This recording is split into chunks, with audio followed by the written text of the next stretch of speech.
critical vote. Ireland poised for a referendum on redefining marriage. Sticky slick. Efforts to contain a messy oil spill off Southern California's coast. Global event. This fall's World Meeting of Families draws people from 160 nations to Philadelphia. And planting the flag. Hundreds of thousands of small flags are placed on graves of those who served. Those stories and more on EWTN News Nightly for Thursday, May 21st, 2015.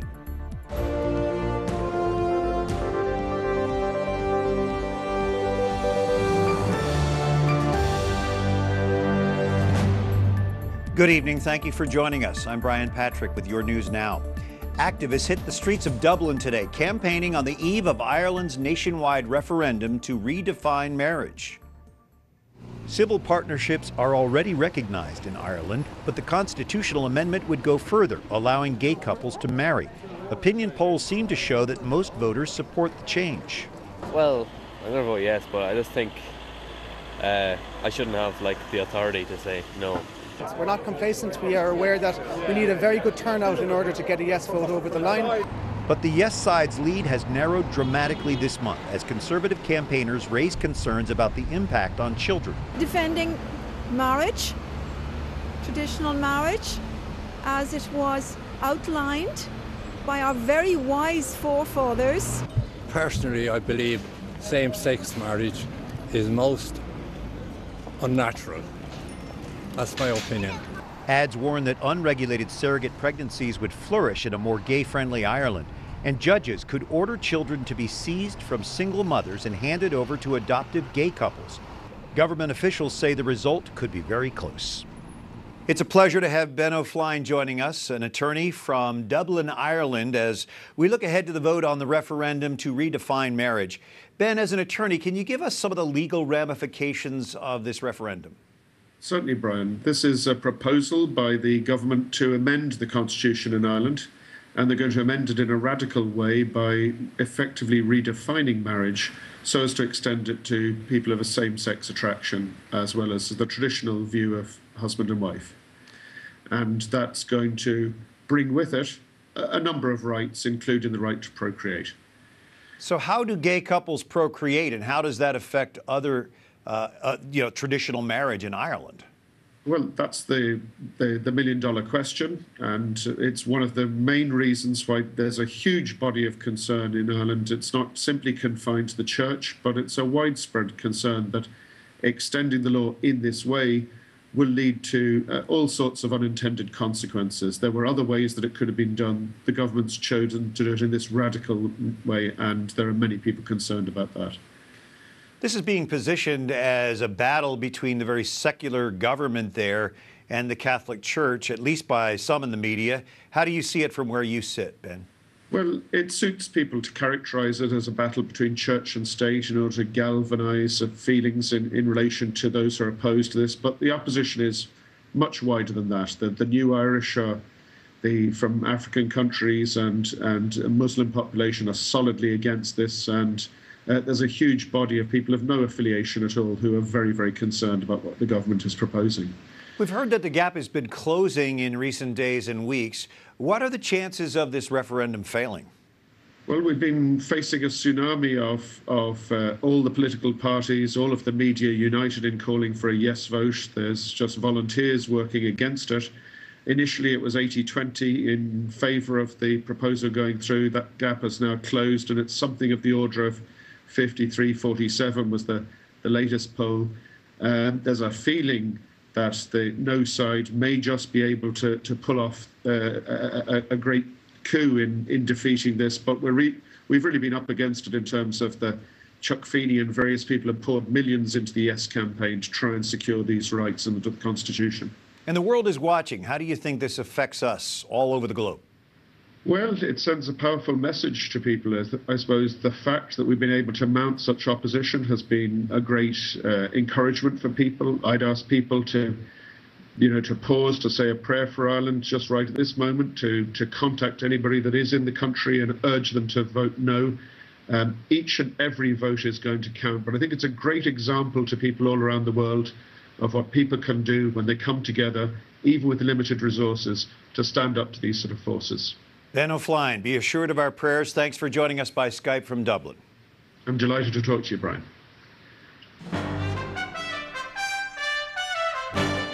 Some of the other stories our EWTN News Nightly team has been covering in today's world.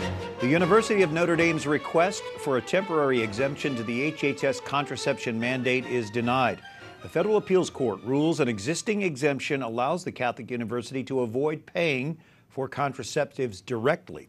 Notre Dame says that law forces it to violate church doctrine in providing insurance coverage for contraceptives to students and employees. Syrian activists say Islamic State terrorists now control the famed archaeological site Palmyra. Syrian government forces retreated from that area today. The city is near the ancient ruins of temples and other structures designated as a UNESCO World Heritage Site.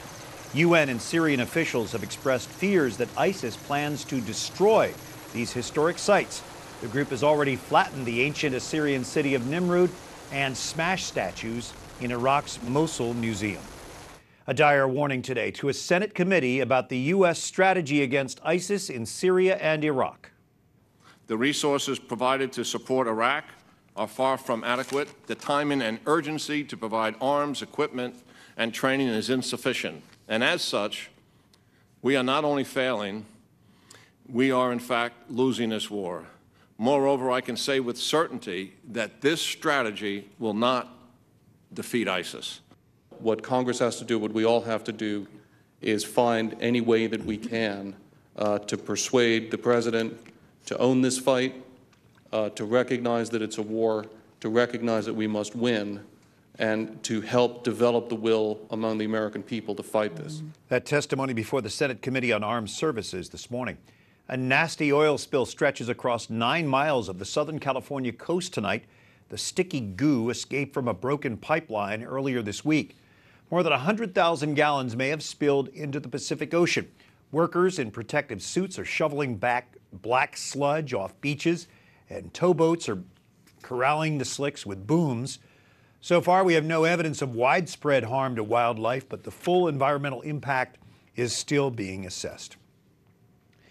Pope Francis is expected to explore the environment in an encyclical due in the coming weeks, but Vatican officials are already talking about the often controversial topic. Business and church leaders are meeting in Rome, discussing how sustainable actions can drive economic growth needed to lift people out of poverty. Cardinal Peter Turkson is helping the Pope write his encyclical. He told us what the Vatican hopes to accomplish with this week's conference. To encourage the world of business to recognize that in whatever climate change is about and all of that, it also offers opportunities for growth, new chances, new opportunities for business. And it's the role of the church, the task of the church, to provide that moral guidance. Cardinal Donald Wuerl. The Pontifical Council of the Holy Cross hosted the conference. It's in collaboration with the Pontifical Council for Justice and international organizations. Pope Francis will make his first visit to the U.S. as Holy Father in just 4 months. It's also the first time the World Meeting of Families will be held in the United States. Suzanne LaFranchi has more from the White House tonight. Brian, one of the stops the Pope will be making will be here at the White House to meet with President Obama before going to the UN in New York and then on to Philadelphia to the World Meeting of Families. I recently spoke to a man who traveled to the Vatican, personally inviting the Pope to Philadelphia. What did you say to the Vatican officials and or the Pope about Philadelphia? Well, we talked about the rich history of the Catholic Church, the Catholic schools, the location, the large Catholic population in the area. What do you think this visit will do for the Catholics and non-Catholics in Philadelphia? It is not a Philadelphia region event. It's not a national event, it's a global event. So one of the aims is to re-energize the Catholic Church. And quite frankly, Pope Francis is helping in a big-time way. So he speaks, people stop and listen, whether you're Catholic or non-Catholic. We know for a fact we're going to have a lot of non-Catholics at this event. We've had atheists reach out to us, people from every religion. They want to hear what the Pope has to say. 40% of the attendees are non-Catholic. People from 160 countries and 5 continents are expected to attend. From the White House, Suzanne LaFranchi, EWTN News Nightly. Thank you, Suzanne. And as Memorial Day approaches, America's fallen heroes are honored with a patriotic tradition known as Flags In. Jason Calvi is at Arlington National Cemetery with that story tonight. Brian, there's 228,000 headstones here at Arlington National Cemetery, our country's historic burial ground for veterans. Tonight, about 1,000 soldiers are placing a flag at each grave. These soldiers are members of the Old Guard, a special ceremonial unit. It's a tradition that goes back to 1948. It's a simple but powerful way to honor those who've given their lives in service of our country. We've spoken to some of the soldiers here honoring the dead. We'll bring you their story tomorrow as we head into the Memorial Day weekend. Brian? Jason Calvi from Arlington National Cemetery, thank you. Coming up, a strange insight into the secret life of terror leader Osama bin Laden. And call it the classic large Catholic family with a twist. 13 kids and all boys.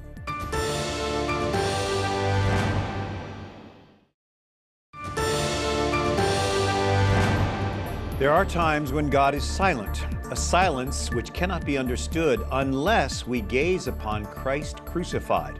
From the Twitter account of Pope Francis today, food for thought. Thanks for joining us on this Thursday evening.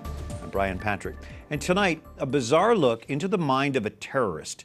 We now have access to some items taken by Navy SEALs after Osama bin Laden was killed in Pakistan. We now have some of Osama bin Laden's secrets not taken to the grave. The U.S. government released what it calls bin Laden's bookshelf, his personal letters and databases of public U.S. documents taken by Navy SEALs from his Pakistani compound. One thing that was revealed, bin Laden was well read. He had online books in English like Obama's Wars and Bloodlines of the Illuminati.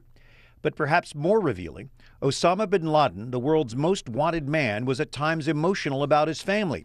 He sent love letters to one of his wives saying, "Every time I thought of you, my eyes would tear for being away from you." He was a loving father, a doting husband, and at the same time that he was a mass murderer. The documents show bin Laden had an obsession with killing Americans. Even after 9/11, he sent messages to al-Qaeda leaders demanding mass murder. When planned attacks didn't work, the master terrorist blamed bad luck and would say God wasn't on our side. The documents show that he had money troubles and thought the plan to establish an Islamic State was risky. Near the end, he seemed exhausted from a life in hiding and worried about the people taking care of him, but still was driven to kill. He had a focus and he tried to keep that focus. In his documents sat a message to American voters saying the United States was destined to lose the war on terror. And Pope Francis calls on all Christians to always seek unity. Non lasciare che lo spirito di divisione, il padre della menzogna, entri in noi. The Holy Father warning the faithful not to give in to a spirit of division or let the devil divide us. We must be one as Jesus and the Father are one. Unity, the Pope says, is a grace of God and a struggle to be one on this earth. Well, unity among Christians really begins with the family. Tonight, we meet a Michigan family that just keeps on growing. We go to Rockford, Michigan, the home of Jay and Kateri Schwant and their 13 sons. It's so good to see you guys. Thank you so much for being with us. And you have baby Francisco there joining his 12 brothers.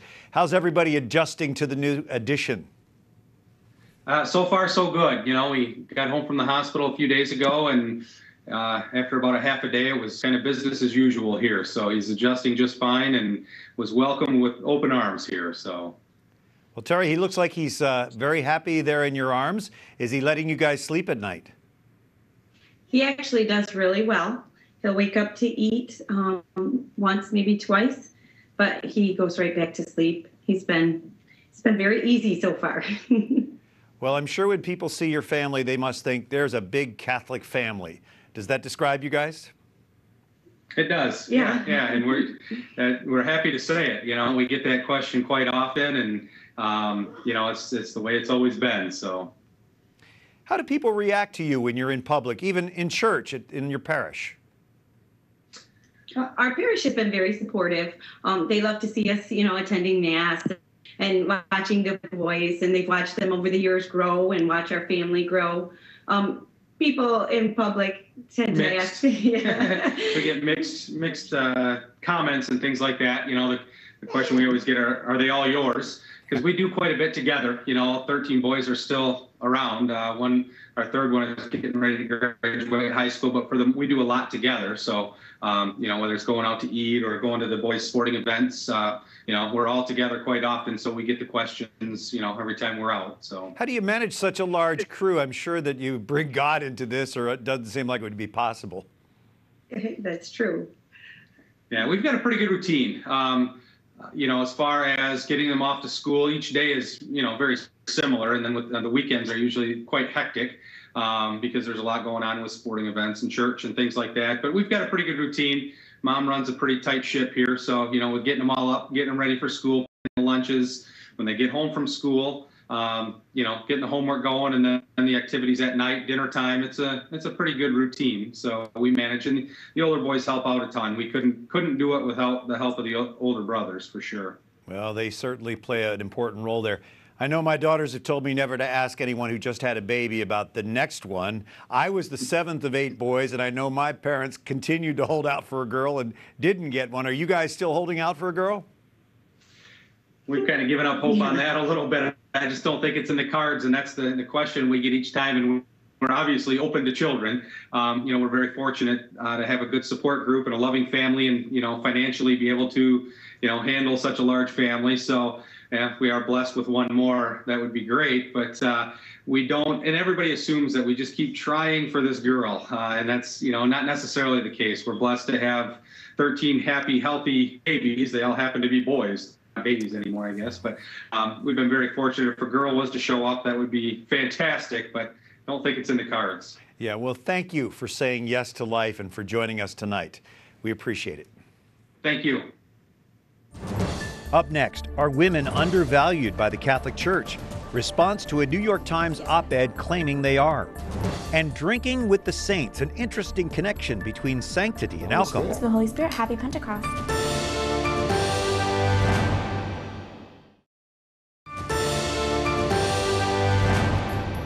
The Christian vocation is simple. You are first a child of God, and the state of life where God has placed you is the source of your holiness. A Thursday thought from EWTN foundress Mother Angelica.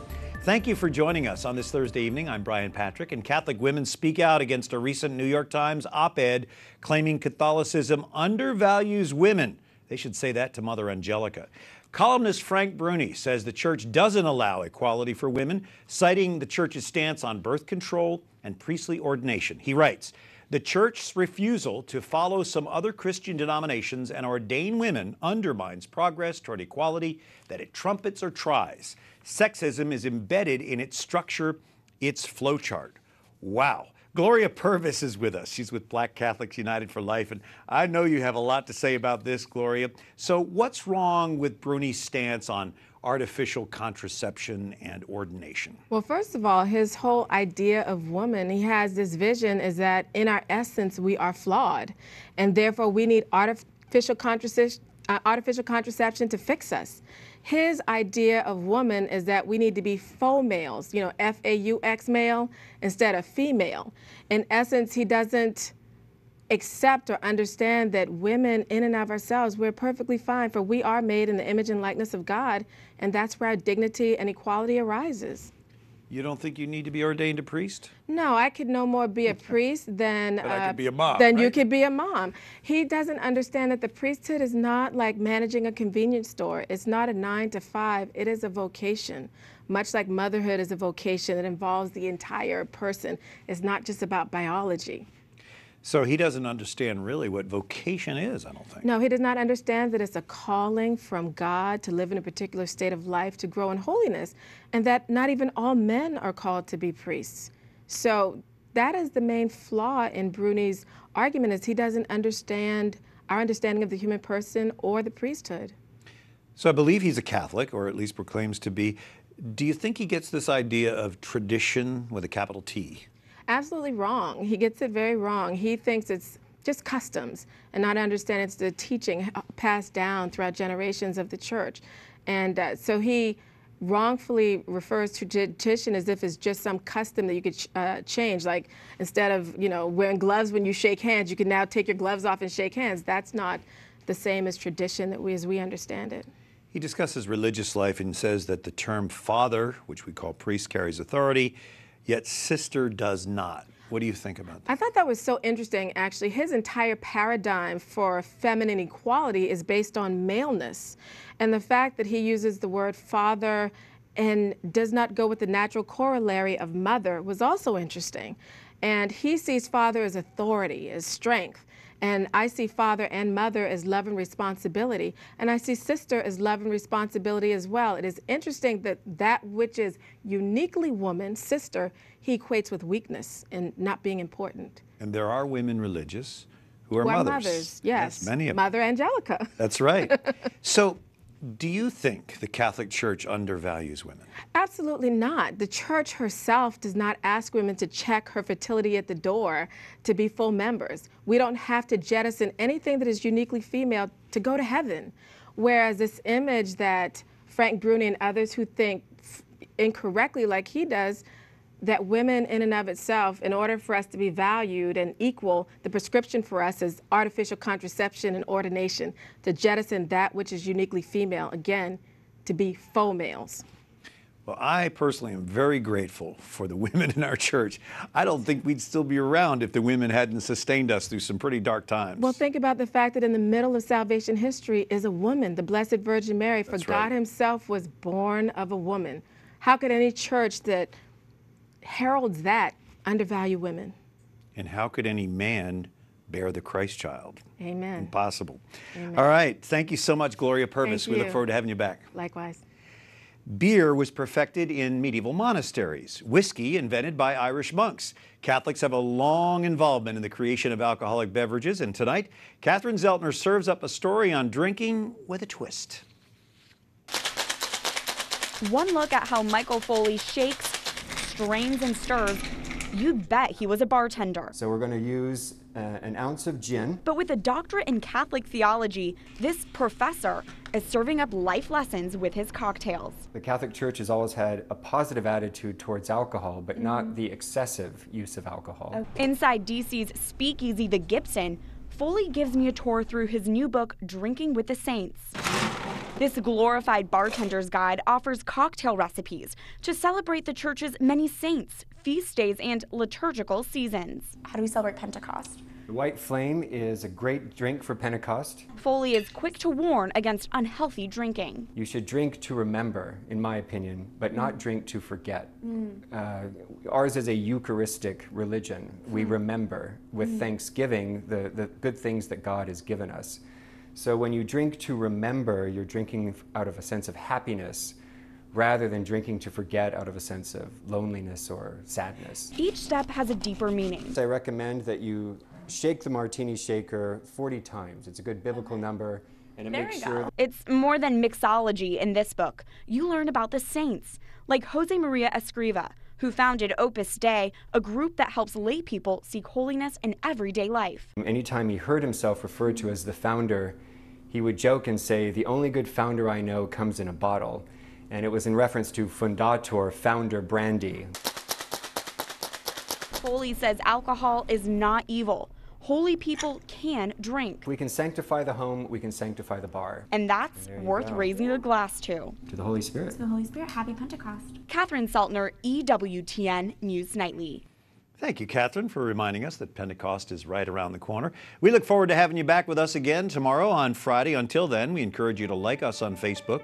You can always follow us on Twitter and watch again anytime you like on EWTN's YouTube page. For the EWTN News Nightly team, I'm Brian Patrick. Good night and God bless you.